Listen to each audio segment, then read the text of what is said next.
Bullshit. Sorry. No. Ako nga, hindi naman ako ganun kalaki ng pera ko. Pag meron ng cheque na inisyu ko 10,000, tinatawag ko ng bangko eh. Don't tell me, dun sa 16 million, hindi man lang kayo tumawag kay Mr. T. Sa dami po ng checking pumapasok sa amin, kailangan po namin mag-decide base po sa mga 10,000 lang. Yung pa kaya 16 million, sabihin mo sa akin kasi ang daming checking pumapasok. Huwag mo naman ako i-bullshit. Mr. Peralta, huwag ako.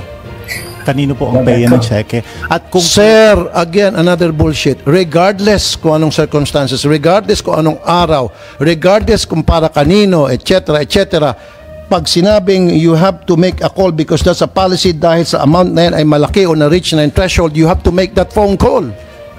Sir, do not ever fucking smile. Do not. This is a serious matter.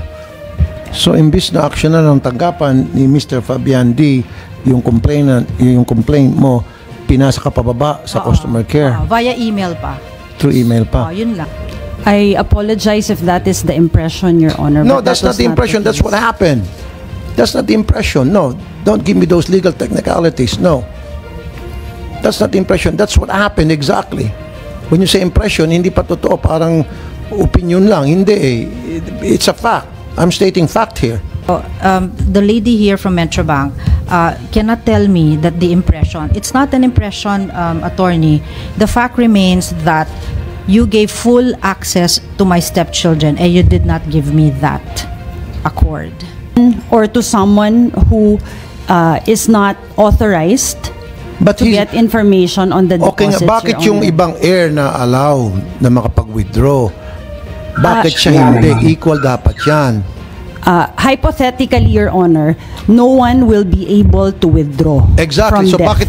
bakit meron pa rin perang lumabas at withdraw nung mga anak o stepson niya? Siya hindi nakapag-withdraw ni Singkong Duling. Singkong Duling. Magandang panoorin to tungkol sa bank secrecy law.